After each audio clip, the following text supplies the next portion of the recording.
Good morning, everyone. Welcome to Accuracy in America. I am your host, Don Irvine, joined by my co-host, Brian McNichol. Good morning, everybody. I got to tell a story now about the list. Okay, so we don't have the list, right? Because that was last administration. So I'm on the X this week, and someone says we never called y'all names, and I'm like, remember deplorables and despicables, and just reeled off the whole list. And like other people were like, yeah, like it turned out there were even more. We didn't even have them all. So yeah, it's pretty funny. Oh yeah. Look, I am sure we only captured a small number of them overall. And we weren't going to have like a 5-minute intro of reading everything that was out there.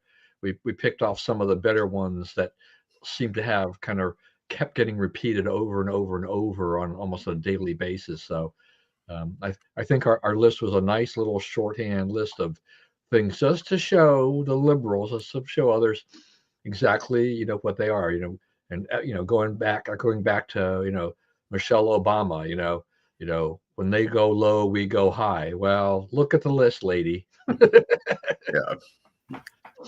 If that was ever true, Right.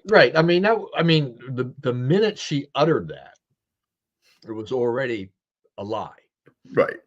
I mean, they were trying to paint this picture of the liberals or Democrats were always going to be above the fray. We weren't going to be mean and nasty and everything like this, and yet far above the fray they don't really care about the country. But that's right. Yeah, and the thing is that if when you roll back, if you go back through whether or not it's things like the New York Times or Washington Post, or you look at MSNBC or CNN or whatever, or the major networks, there's those countless examples of them. They've been going low, and one of my pet peeves, which I have gone on for years and years, on this show, has just been their playing of the race card. Right? To me, that's low. That's when they go low. They do it constantly. Right. And we don't. It's another thing. You go on X, and the number of times someone is called a racist or whatever, or all white people do this and that and the other, all like immutable characteristics dictate your behavior type of garbage. It's the left. It's not the right. And it's but the other day, it's like somebody I've gotten 2 huge tweets out of this. Someone will say, you'll see these stats. You see these posts where they say, my family goes broke, I'm not going to help them. My family needs me, I'm going to tell them, heck no, because they voted for Trump. I'm turning them off. I don't care if they die. I don't care if they starve. I don't care if they whatever. And I put up there, you see this from the left, but you don't see it from the right. And it's like, it sets off a Twitter bomb every time. Because so you guys are more hateful than us, and it's like, the response is prove the point. They're much more hateful because them about you think about it, like we've talked about this before. We think they're dumb. They think we're evil, right? In general, we just think the stuff they say is dumb. It won't work. It doesn't work like that. They think it's evil. They think we're evil, right? So, they're arguing against people doing evil to them. It's a different argument. Yeah, and for anybody out there who would who would say, well, look, you're 2 white guys on this show, and so racism, it's a black and white issue. But I want to point out that my mother was Japanese. I'm married to a Korean. There has been there have been plenty of episodes of racism against those cultures. And so I've seen it. I know about it. So don't tell me that I don't understand this issue. But the Democrats always they love to play the race card. They think they've got the advantage on it. Republicans have got to do they don't really necessarily do a really good job about combating that. They could do a better job, a far better job of fighting back against that image that they've been kind of stuck with in a lot of cases. But it's kind of taking care of itself, right? They're so blatantly over the line racist now kill all the white people, all that kind of stuff. I mean, you can't tell. I mean, they can't deny it anymore. I think that's one of the things that has kind of turned things for Trump is that, like, he's getting these black men. He's up to like 49%, right? Hispanic men. He won in the 2024 election. Is that people realize, Trump is no more racist than anybody else in America, right? The idea that he's some Klansman is nonsense, Yeah, and I think that's there's truth to that. That time, things have changed in terms of that, and the racism of the 1960s and 70s and 80s or whatever, it's very different. I think I think it's much harder. Even the Democrats will keep throwing that out there. I think it's harder for them to prove it and for the message to stick, because as you're talking about, because Trump has attracted so many people from these other minority groups to his side, it doesn't resonate like it used to. Right. It used to be kind of a knee-jerk reaction. Now, now you're saying, like, wait a minute, but we've got all these people now that have voted for Trump or support Trump. So you're saying all these Latinos or all these black people or whatever and other groups, are you saying that they're now racist, as well? They say that they've been conned. Yeah. They say that everybody voted for Trump. We all got conned. He's going to rip us off. It's been 9 years. When is he going to start ripping us off? And it's like the DOGE, right? They're up there looking at the money. They're going to steal our money. It's like, really, that would be the most easily caught crime ever, right? That would be like hitting a cop. It would be that directly stupid a crime. Yeah, we know where they are and what they're doing. I mean, everybody's watching. Everybody's watching. So they're not taking a dime out of those things. Yeah, there's no secret to that. All right, we kind of went that way. I do want to just have a brief discussion of the weather because I like to do that every once in a while. So, here we were preparing for a storm, and you look at the map a couple days before or whatever, and where I live, it could have been anywhere. It was it was either the 3.5 or the 4.8, inch line, and I'm thinking like, well, let's see what happens, and then the storm veered away, and so I assume you didn't get much of anything either. I saw some snow flurries yesterday. Other parts of the country have been battered. It's cold. It's cold. Down. I mean, I guess Youngkin came out in Richmond last night and said, "Get where you want to be by midnight tonight, and be able to stay there 2 days, because you're going to get buried." I'm like, huh? What? The parts. I think parts of Virginia did get hit though, right? Yeah, like Virginia Beach, the biggest storm in 20 years or something. Yeah. So that's the interesting thing about geography. I just when I was at this church event when we left, there was it was flurrying, but as we got on 495 to head back home into 270, we basically didn't see anything, right? Right. And so we just didn't. So it depends on where you are and what the path is and everything like that. My position. I am done with snow. I don't like the snow. I may have a snow blower, but the less I use it, the better. The less I have to scrape ice off of my car at times, the better. So it's like I'm an old guy now. I don't need all this good stuff. Right. I don't have children in the house that are looking for a snow day.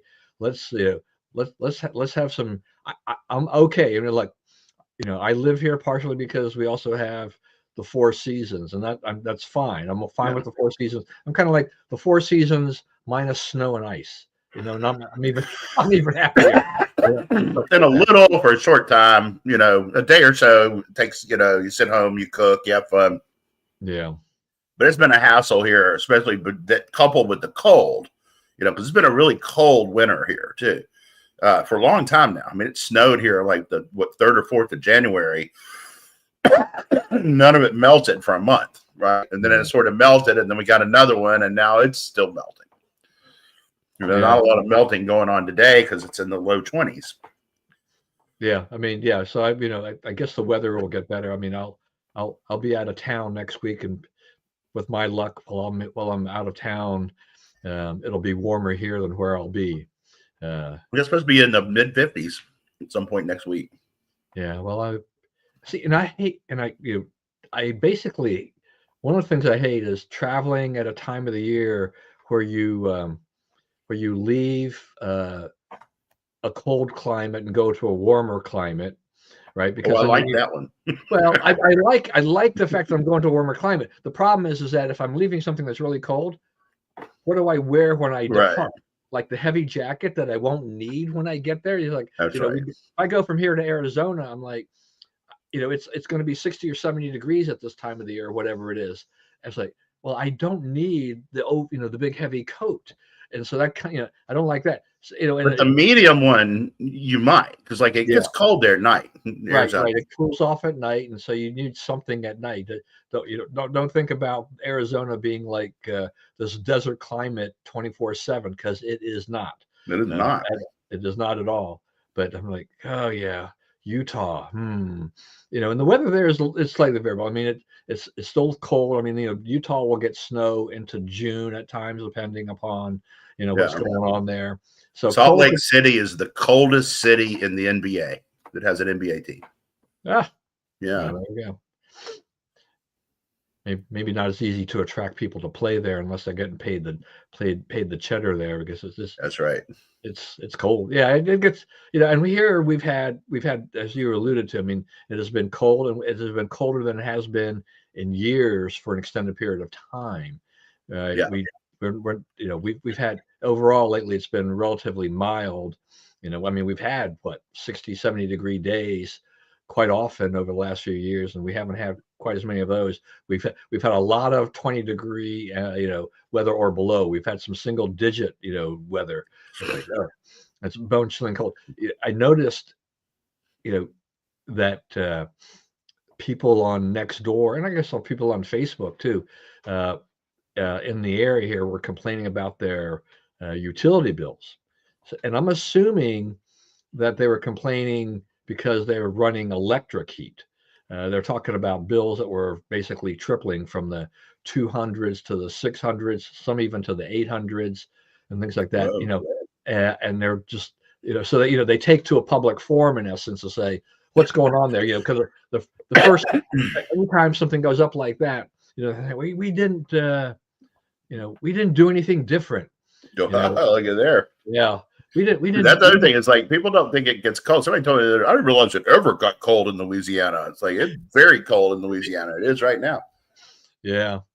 I mean, that's the thing. If you look at a national weather map, you can look at Baton Rouge and Shreveport and things like this. It's like it's a little cold over there. Yeah. And if the wind chill is always also the extra kicker, because air temperature is one thing, but if you've got a 20 or 30 mile per hour gust of wind, you're going to be cold. I mean, that's the one thing I really hate about the weather here sometimes, is that you go out and I can read my I can read the temperature on my watch. I mean, it shows up and it says it's 22 out right now, but if the wind was gusting and blowing, it could feel like 12 or 10. 5 or 10. Yeah. You never know, depending upon how big the wind gusts are. So then that's really bone chilling cold, and I don't want to go anywhere and really do much of anything.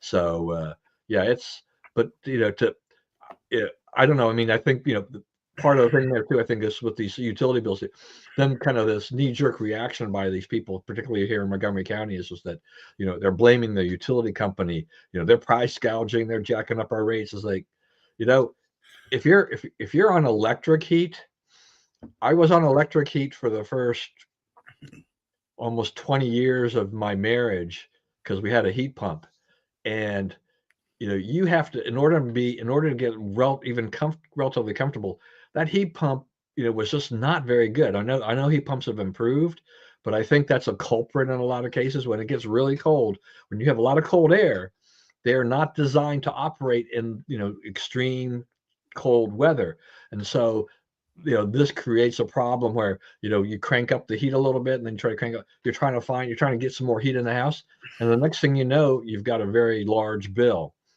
So hopefully temperatures will moderate, because there's poor people that have been that have been socked, but he's like, there's not much they can do. They can, maybe at best they can work out a payment plan if they're strapped, but Yeah. it's not price gouging. They'll see their bills come down once the weather, moderates, and gets back to a little more even keel with all of that. Yeah, wind chill of 6. I don't that. Yeah. So no bueno. yeah, no way. So, on the foreign international front, couple of things. I guess one thing, I didn't put it down here, but I did want to just throw it out there because Hamas, they released some bodies, and one of the sad things there with this family with the mother and the two very young children, their bodies were returned to Israel and everything. It's like, to me, boy, that really, if there isn't a more tugging at the heartstrings type of thing like that, and to talk about the brutality of what Hamas is and does, is that you actually took these people hostage and you kill them, or you let them die in captivity. Starved them to death. This is horrible. And please feel sorry for you and get out of your country and let you go back to Gaza and start all this crap again. Like, no. You had your chance. You messed around, and you are now finding out, and you're going to keep finding out, and you should keep finding out. So this is what always gets me, and I think we've had this conversation before. It's just that you have a case like this, is that how does anybody, anywhere from the moderate to the liberal side, who has been, pushing the pro-Palestinian position, the pro-Hamas position, how do you reconcile your support of what happened there, when you see this? I mean, how can you support, this whole thing when you see it? I mean, Israel didn't do that, Right. but Hamas did. I mean, what's the justification? How do you reconcile that?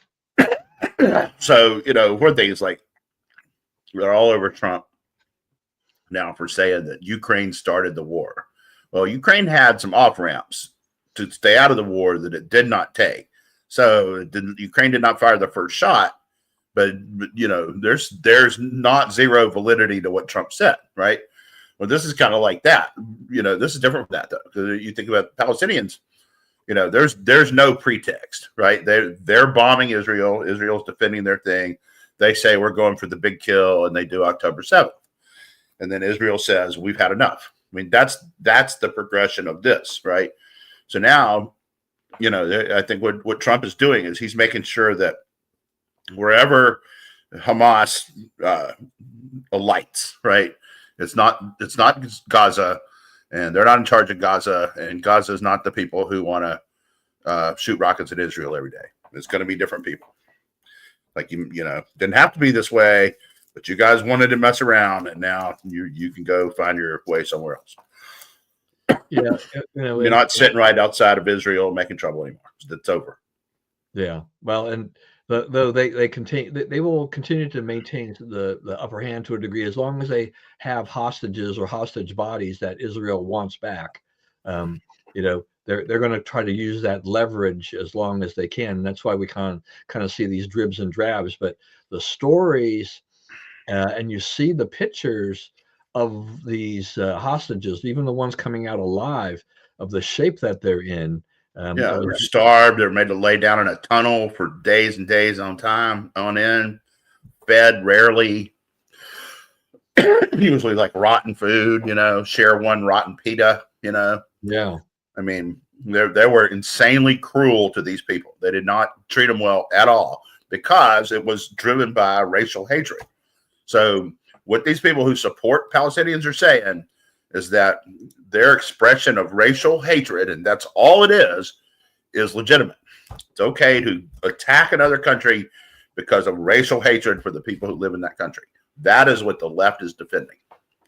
Yeah, and I was reading the journal story about some of the hostages that have been released, and I think one of the women, I think she developed epilepsy as a result of her captivity, just because of the conditions and everything else. And the journal was, the basic gist of their article really was just that this is a long road for these hostages to try to get back to any sense of normalcy. I Yeah, mean, you know, absolutely. how do you rebuild your life? And they even talked about some young school children, some young kids in school who frequently, you know, who are held hostages, who frequently cannot finish the school day because they just, you know, their images of what happened to them and images of seeing dead bodies and all these other kinds of things, they're still scarred by that. And these are, you know, young elementary age school children.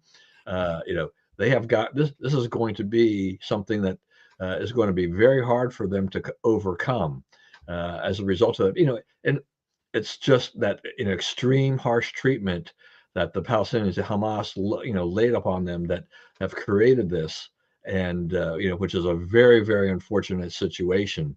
Uh, but uh, but I get, you know, like I said, you know, and you know, they've Israel needs to get, you know, everybody back, and then maybe they can take another step. I mean, while they're in a fragile peace agreement, but it'll be interesting to see how this continues to develop and how long this holds up.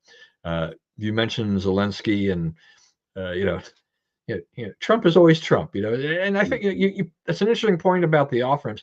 I mean, Trump was not wholly accurate, but this is you know, Trump is not necessarily always wholly accurate anyway. He throws up a lot of stuff, and you know, it's like, I think to me it's clear that the tanks came from Russia, and you know, it wasn't Ukraine that started the whole thing. But I think too that you have the U.S. and Trump had made this clear, I think, well before, you know, about his feelings towards, you know, what was going to happen in Ukraine.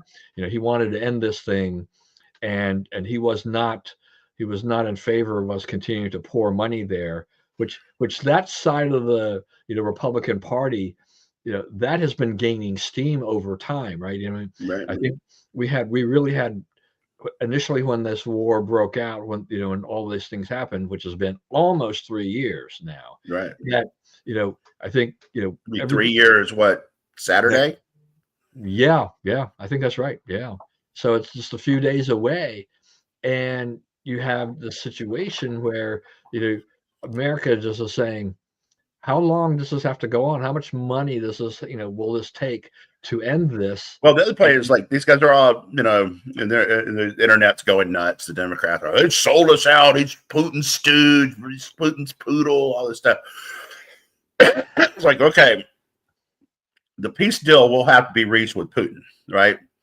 And Zelensky, sadly, he's in a situation where, you know, it's going to get decided over your head, and there's not much you can do about it because, you know, you couldn't defend yourself. We gave you the stuff, right? I mean, you did a good job with what you had, but you know, we don't come to your rescue. You don't survive, right? So you're here because of us. But Putin has, but you know, what is the alternative? What are these people who think Trump was so wrong about all this? What do you propose? Just keep doing what we're doing. It's not making any progress. They're losing ground, right? There's the, you know, the lines are finally starting to move again for the first time in almost 2 years, and they're moving in favor of Russia. So, you know, if you're going to go in there, you're going to have to reverse Russia's gains, drive them out of the country, you know, keep them, you know, set it up where they can't come back in, and rebuild Ukraine. Okay. And get, you know, it's not get Russia to go along with this, because they're not going to go along with this. You're going to have to force them to do it. Okay. So what is the plan for forcing Russia to leave all of Ukraine, all of, you know, was it 2008 or whenever Georgia, Crimea was, 2009, I guess it was. What's your plan to keep that from happening? You know, how are you going to do it? Are we gonna nuke them? Because they might nuke us, right? You go after their war machines, they may just say, you know, let's throw a nuke and make this end, right? Let's turn over the whole thing. So, you know, what is the plan? What are the people who don't want to do what Trump is talking about? What do they want to do? What do they have that will work? And why haven't you come out with it before? Because, you know, Trump's plan resulted from no one else having a plan. Yeah, I mean, I think part of the problem here for Zelensky is that what does he bring to the table? I mean, where does it, what strength does he really have? I mean, his country has been pounded. You know, he's vastly outnumbered. Russia will just continues to throw up people. They've added the North Koreans into the mix and everything like that. So they're going to be in it for the long haul. I mean, Russia, and then before Soviet Union, has a long track record of just sticking it out. They're not. They don't digging in and waiting for you to give up. Yeah, they don't really go anywhere for a long period of time, and so they'll be satisfied to wait this out. Now it didn't. This has gone on basically 3 years longer than Putin probably thought it was. He thought he had a quick one, and this has turned out to be a longer slog. But overall, he's gained territory, and how does Zelensky tell Putin at a bargaining table, we want that back or part of that back, or we negotiate some deal where you basically say, yeah, I want some of those territories back. What does he have to offer? Right. In that sense, I just don't. I don't. That's the problem for him because Right. I mean, nothing he can do. Yeah, I mean, look, I mean, if he had NATO troops on the ground fighting back and they were pushing back against Russia, I think that's one thing. I mean, then Russia's might rethink about, well, maybe we'll cede some territory back to Ukraine, but we still want this, and Right. then they'll come to some kind of agreement. But I think the good point there though is, like, one of the things about this is Putin has assessed correctly that the Europeans don't really have a lot of commitment to this. Right? They talk a good game, but they're not really wanting to put any money and troops into it. Like, we're putting the money and troops in. They put some money, but NATO has absolutely refused to put any troops on the ground, and so that hamstrings Ukraine. And there are things within the NATO alliance about troop deployment, and Ukraine is not a NATO ally country, so you have all these things that go on. They don't want to set any precedents about doing that, but yeah, if you're Putin, I don't want to see the U.S. sell out Ukraine and cave to Putin, on a basic, surface. On the other hand, I think you have to, if you're pragmatic about it, you have to say Putin, is holding most of the cards on this, and so he can stick it out. He can continue to find more people, and it's like, so this he will sit this out another year and wait another year and see where it goes, and he may gain more territory. I mean, how much result? Ukraine does not. It's a small country. It was a small country to begin with. They've lost a lot of people. Their country they've suffered a lot of physical damage. They've been shelled, all over the place, and so it's hard for them. A lot of their people have fled to other countries, so it's really tough for them. They're hanging on, but it hasn't been easy. So how much more can Zelensky and Ukrainian people hang on? I don't know. I think even there probably are Ukrainians that would like to see this end sooner rather than later, even if it means ceding some territory to Russia, as much as that is just leaves a bad taste in the mouth, so they can get this over with and start to rebuild what's left of Ukraine. It doesn't. But if you're like Finland or somebody like that, do you get a little bit worried? It's like, okay, all right, trying to what will Russia do now? I mean, they had some success with Ukraine. Where else are they going to go? It looked like they wanted to rebuild the old Soviet Union by recapturing some of the other countries, and who knows? Now, I don't think Putin's going to do that under Trump. I think this whole thing was directly a result of the change in administration. There was an opportunity there when Trump left and Biden took over that I think Putin guessed correctly that the Biden administration had no plan to stop them and to get this ended before it really got going. Right. Didn't really even understand the nature of the conflict. So we wind up with this, this untenable situation in a lot of cases. So so the liberals, they're going crazy because they're accusing, I think, as you said, they're accusing Trump of just being misinformed, using kind of Russian disinformation for the things he's saying, um, pushing Putin's ring, and all these things. But I mean, realistically, what else? What are the other outcomes except for a war that continues to go on? Um, Right. and I just don't That's the know. I don't problem. know So the answer. there's really not another way to do it. And I mean, I'm, we when all this started, we were like, hey, why aren't we jumping in to defend Ukraine? You can't let Russia take over countries and whatnot, right? Right. And now we're not there anymore. We're at, it's got to end. Ukraine didn't do what it needed to do. You can't really move the pieces much anymore the way this is. It's kind of a stop action. So I think the thing is to, figure out a way to make it in. I think Trump is going to be pretty good at getting Ukraine something of value that it can take away, faith saving or whatever. And I think he's dead set on getting those minerals under U.S. control, which I don't think people, again, China has 70% of those rare earths, right? Minerals and metals. We have 3%. Greenland has 11%. That's why we're interested in Greenland, and Ukraine has a good cache of stuff. So, it's to Trump, it's like there's something that we can get out of it that would be helpful to us, right? As opposed to just, throwing money down the drain, because that's what we're doing now. Yeah. I mean, I still have the Ukrainian flag behind behind my cutouts here of Reagan and Trump and everything like that. But there was a point. I mean, when we saw Republicans in Congress, starting to complain about the amount of money that we were sending over there because it wouldn't see progress. I mean, that's part of the thing is that if you're going to fund these things, you do want to see some progress. We gave them money, we gave them some material. $350 billion.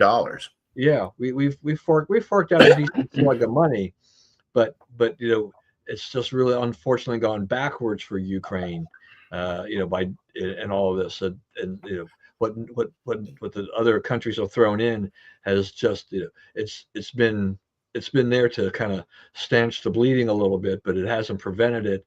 And if Zelensky can come to grips with the fact that he's probably going to have a smaller country, then they can do this. And if there's anybody that's going to negotiate any kind of a deal, it's going to be the Trump administration. I think they're much more, and they have their relationship. I mean, Trump's relationship with Putin, is one that'll help maybe move this along and everything like that. In some ways, it's an anathema to me, but I don't think anybody wants. We don't want to spend any more money on this if we don't have to, and we don't want more people to die, and just I think identify another way out. Yeah. Right. Yeah. I'm fine. Somebody comes up with some other way. Let's do that one. But right now, this is the way. This is the only one that's out there trying to actually address a problem. Yeah, and please, Chuck Schumer, as you're whining and complaining about all of this, what was the Democrats' plan? I mean, right. You've had almost 3 years from the time it started to do something about this, and you got nothing. You didn't make any progress. So it's like, don't complain right now about the administration, and what they're doing now, because at least it seems there's movement. Whereas with your people, with Biden's people, there nothing was going on. Ukraine did not. Nothing was moving. Going on at all for them. So just keep writing checks forever. Right. It was just continue the way that their plan was. We'll just keep giving them more money, and then hopefully that was going to solve the issue, because I guess they felt they had the American people behind them, and people would say, how can we not help these poor Ukrainian people? But there is a point in time when even the average American says no. I mean, it's like, we need to take care of our own people too. We can't take care of everybody else first. We need us. It's U.S. first. So Zelensky, the EU, they're all a little bit like, why aren't we involved in this? But really, I mean, what would they do? Yeah. Why aren't you involved in it? It's right next to you. You're the one worried about, Russia finishes with them, they come after us. Well, then, rise up, right? Here's your chance. But, they want to blame us. They want us to do it. Yeah. And it's, this is once again, just, kind of Trump and a very different style of diplomacy. We talked about it when he was in office the first time, and we saw what happened under Biden, and Trump has, taken the bull by the horns and really tried to go in there and say, okay, like, he wants to extinguish these things and get these distractions off the agenda, off the map, so he can focus more on other policies and things that he really wants to get done. So we have this budget plan. We've got a House budget plan. We've got a Senate plan. They're a little different in terms of how they want to, what they want to go and get passed first. Apparently, the president has said that he's endorsing the House plan because the House plan is basic. I guess is that the one beautiful bill with the tax cuts? Yeah. And the Senate plan would take up the tax cuts later. No, yeah, do the House. Then you're not getting 60 votes to call it off the calendar to reduce taxes. You don't get another chance at reconciliation until next year, and it's probably time to get the tax cuts now. Yeah, so they've got budget. They got this reconciliation. So they have a limited amount of time to do this. Or is that part of the thing? There's a limited amount of time, and you can get anything that you can get into reconciliation, which is it's revenue and spending basically. Then you can you only need 51 votes, or 50 actually. Yeah, so we have the VP. So can the Republicans? I mean, can they legitimately identify enough, in cuts that would offset these, that would offset the tax cuts and their effect on it? At this point, the Trump tax cuts in the first administration produced the 3 greatest years of revenue for the U.S. in the history of governments.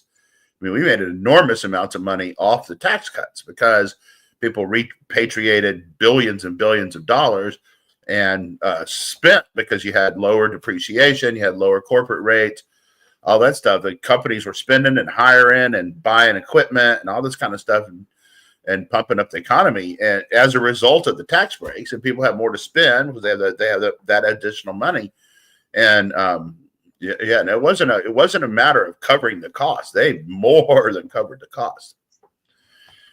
Yeah, I just have this. I mean, my thing too is just that, I'm hoping that Elon, the president is able to really, withstand all the legal challenges, everything that's going on there, because we have a budget that's nearly $7 trillion. It's like, what are we doing spending $7 trillion? What are we doing with 2.3 to 2.4, million federal workers? Right. Why do we need to do all of this? Right. And, I mean, I think they're waking up the American public with this, but but this also, this part of the budget battle of like, what are they going to do? If Congress goes in and they start shrinking the size of government through this, then it makes shrinking the size of government a lot easier, right? You're right. It also makes it a lot harder to unwind, right, if Congress does it. Yeah. Yeah. So it's because Congress has got the spending authority, just don't spend as much money. Let's have a smaller government and all. Right. One of the things that, I mean, even the Democrats have taken some notice of this is that the cuts are popular. People read about these stories about, Elon Musk found $260 million of waste here and 50,000 waste there and whatever. People like that. I mean, it's highly popular. Like, because we assume there's a lot of largesse. There's a lot of, slosh in our budget, and he's proving it and he's removing it. And I think the longer that goes on, the harder that's going to be to oppose, because the American people like it. You even see in a few of them like, well, I'm not against cutting a wasteful spending. Okay. You were last week. That's okay. We're church. We let all the converts in. But So I think that's where it's headed. It's like it's going to be harder to be against this because it's working. Yeah, I mean, once again, we have a nearly $7 trillion budget. There is no way that we don't have wasteful spending in there because That's right. you cannot have a budget that big. I mean, there are there are corporations that have much smaller budgets, right? They operate on much smaller budgets, and they still have wasteful spending within their with their budgets. It's sometimes it's hard to find. They get buried among different things like this, and the vastness of the federal government makes it hard to track and find Right. every little thing. And and we just have this, I don't know, we have this goofy system, at least I'll call it goofy, of we where the fiscal year ends on September 30th, and then agencies are looking, by September 1, they're like, okay, we still have all this money left over. Where can we spend it? There is no notion there of we can return this to the treasury, in essence, and then and then run a more efficient agency or operation. And it's like, where do we spend the money? Because if we don't spend the money, we won't get that. The next time around, they'll give us less money, and no one ever wants to do. No one wants to run an agency that is, in essence, shrinking. But they're not thinking about the U.S. taxpayer. They're not thinking about the greater good of the government, of the U.S. They're just thinking about themselves and protecting all their little programs and everything like this. And we've just developed this system, which is People are like, horrible. they're not doing it right. It needs to be done with auditors and accountants. And I'm like, auditors, accountants have been trying to do this for a long time, and they haven't made any progress. These guys actually made some progress. They're actually getting at the waste. That's the thing. Is like it's part of the thing is no one's done this right ever. Really, what they're doing ever has never been done. Okay, but the idea even of going through and like cleaning up the government, right? Cleaning out wasteful spending, looking at things whose usefulness is expired for whatever reason, right? No one's done that in a long time. So there's a lot of stuff that's just rot, just institutional rot. If you keep doing things without any supervision for 40 years, the thing itself will become corrupt, right? Because it's rot. It's just the way humans are and so forth. You take shortcuts and you got to, rob Peter to pay Paul this time. So we'll kind of slide it over this time. And, before long, your principles have been thoroughly abandoned and, you didn't really realize it. Right. So, I mean, we're coming back and things are coming back and it'll be good. But, this had to happen. It had to happen in some way. And, these guys are making it happen. They are succeeding at identifying a whole lot of waste. Yeah. I mean, even if you buy the Social Security explanation about the COBOL program and how they don't record the death dates or birth dates or whatever it was, so that's why you have 350-year-old people in their database. It's like, what organization has a 350-year-old person in their database still, right? I mean, right. I spent my entire career working for a nonprofit.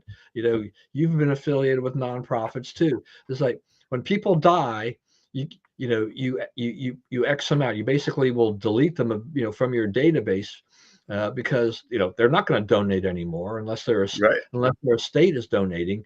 Why why would you have them in there? Right. So it's a goofy. That's the thing. That's what I'm saying. Is no one's cleaned it up. No one has just done basic cleanup. And so now, and they're all like, oh, it's your COBOL. You don't understand your COBOL. Well, COBOL is a pretty basic language. So I think these guys that are doing this absolutely understand COBOL. And yes, you have default settings, but you have, much more money. You have 40 million people getting Social Security more than the eligible population, right? So it's 40 million of them shouldn't be getting it anyway, under any circumstances. So you have massive fraud going on here, massive billions, trillions of dollars of fraud. And, oh, no, they need to do it differently. It's like, no, we don't. We need to just do it. Yeah, no, I mean, That's what's I'm happening. sorry. It's like, but if you're throwing up the reasoning that it's, this is the way this program runs. It's an old program, and we just have. It's like, no, clean that up, fix that. That and take care of that. It's like, don't use that as part of your defense. It's like that's kind of what's been like that for years. Everybody who works on this understands that, and there are no payments going to these people. And it's like, and how do we really know that for sure? I mean, we have your word for it because you guys have got this program that's left all these people in your database that you claim that are obviously long dead and gone, but you maintain them in your database. Yeah. Why? Taxpayers deserve an answer to why this is going on. And Social Security, I think we've also known, just like a lot of other things, we've known that there has been waste and fraud with that. That Yeah. people People have have died. abused it and gotten Yeah, away with it. but and I remember when my father passed away, I thought, it's like, how efficient will they be? Well, boom, as soon as he passed away, that the next month there was no check, nothing from Yeah. my mom. So, except for the $255 survivor benefit, which is one of the strangest things. This is written into law. So it can't be unless Congress changes it. If there was one thing I would change for Social Security, it would be that, probably, because it's probably been on the books for decades, is that when your spouse dies, you get a $255 survivor benefit. And One then time check. one time, that's it. Yeah. Okay.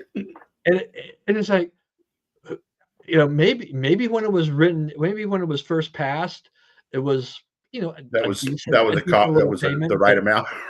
But if it's been like 30 or 40 years or whenever it was since it passed, it's like, uh, you know, I would actually have no objection to having that being a larger amount. I mean, I don't say it has to be $10,000 or something like that, but 255 is like, you almost don't even want to bother, calling Social Security to go claim it. It's just because they don't even apparently they don't even automatically send it. I think you have to call them, and tell them so that they will send it to you on top of that. So yeah, they're maintaining. They do a lot of things.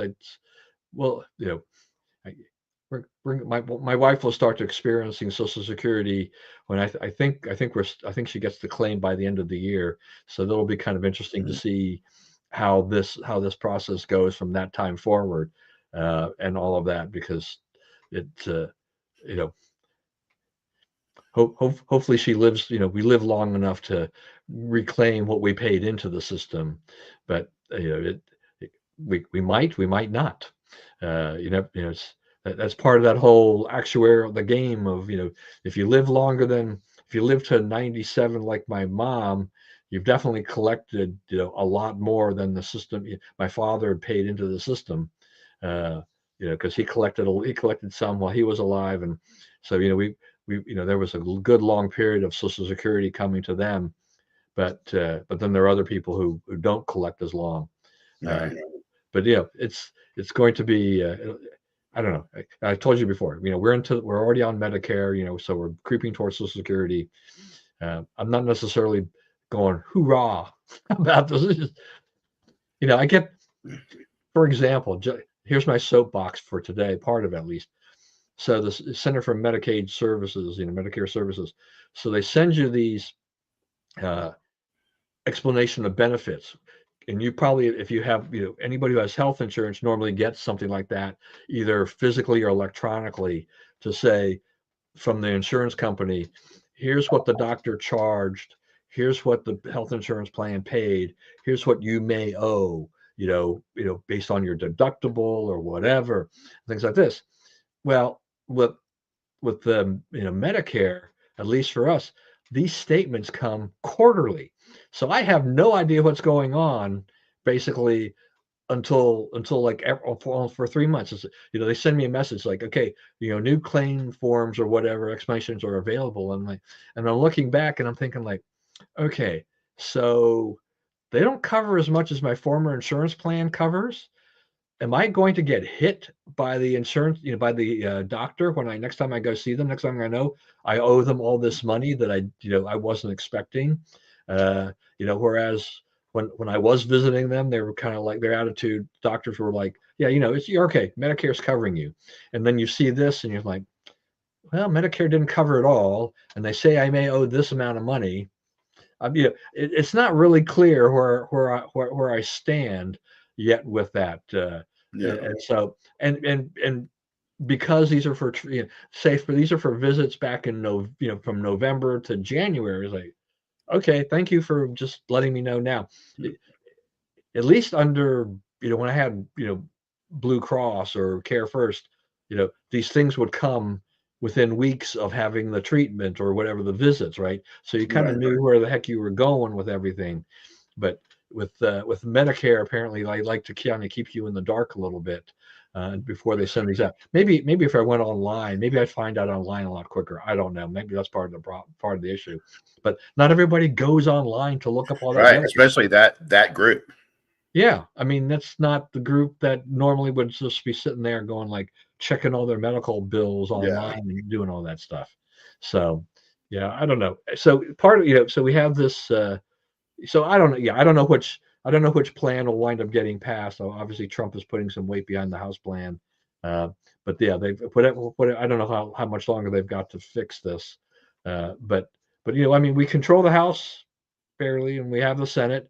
We have an opportunity to get this thing through reconciliation. So I hope the Republicans, find a commonality in here and get behind it and just let's get it done, and move on. Yeah, it'd be nice if we could pass a House budget without Democrat votes.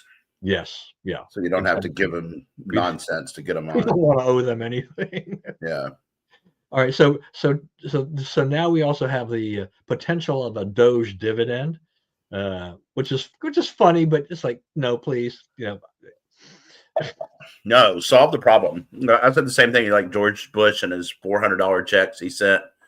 And just solve the problem, right? $400 doesn't. I mean, it's nice the day it comes, but it doesn't change our lives. And you're mailing everybody the $400 check when we could be like paying down the debt, getting debt back toward the bottom. Exactly. We have what is it, 32 trillion or whatever it is right now? 36 trillion. Is it 36? So it's over. So it's a huge number. It's like, please. It's like, I know that there are probably some people that would love to get a government check. Okay, that's fine. I understand their mentality, but and I understand, connecting what they're doing to benefits. Tax. We're saving money that you now get. I get that. But I think like we're trying to solve a bigger problem, and I think most of the people on our side understand that.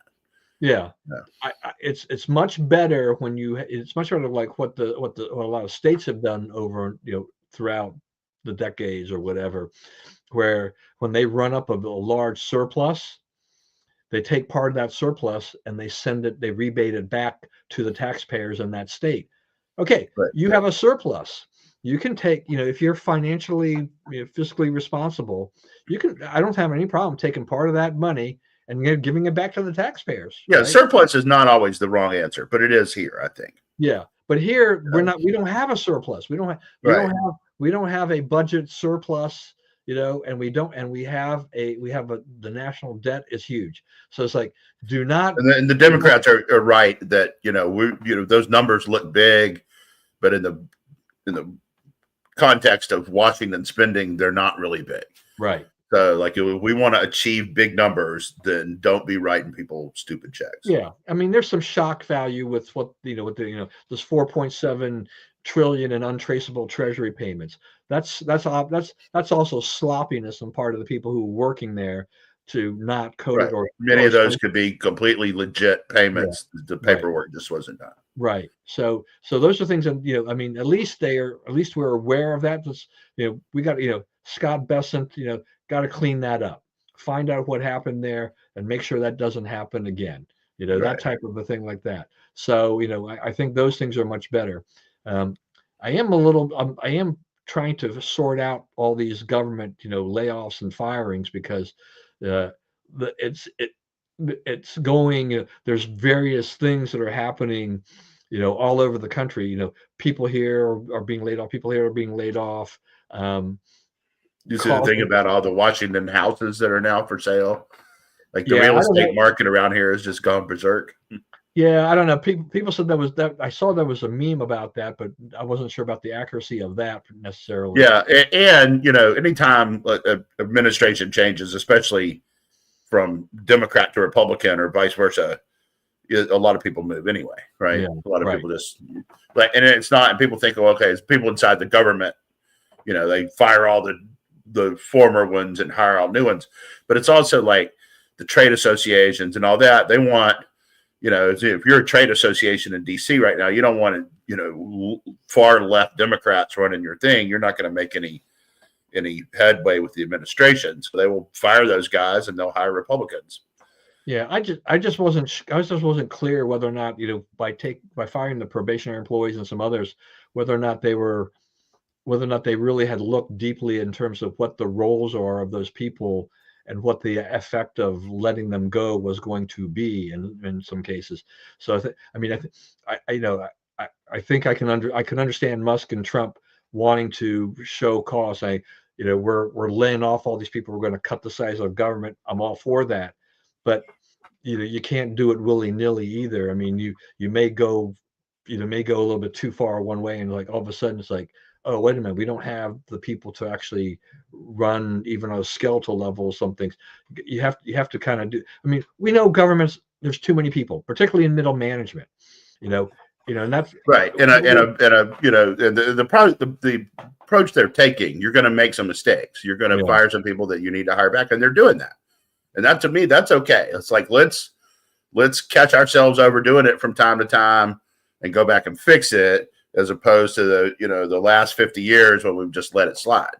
Yeah, and right. That's okay with me if they would admit that, you know, some of these people that are fired, probably they still need, and to bring them back. Right. And they're doing that and trying to hire them back.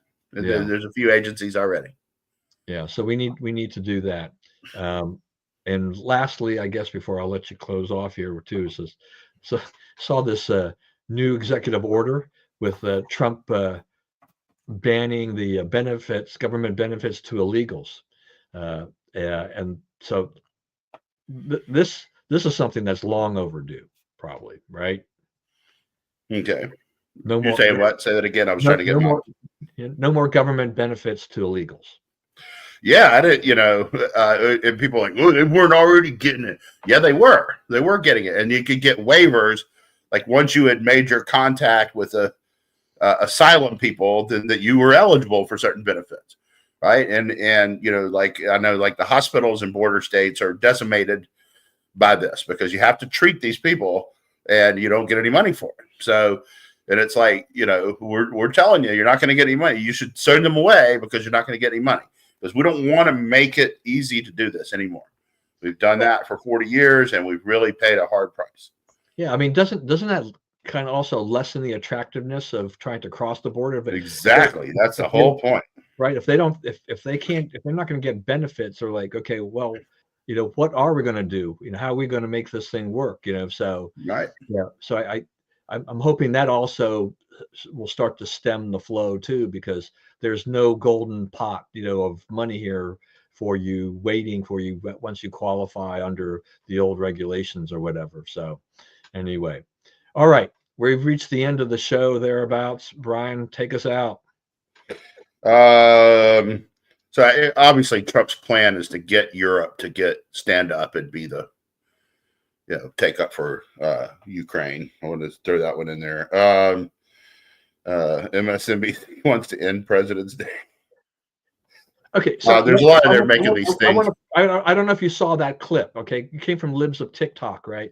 And they had a clip from MSNBC with this presidential historian, and I think part of the problem was that she was wrong about the reason for President's Day. We had Lincoln's birthday and we had Washington's birthday, right?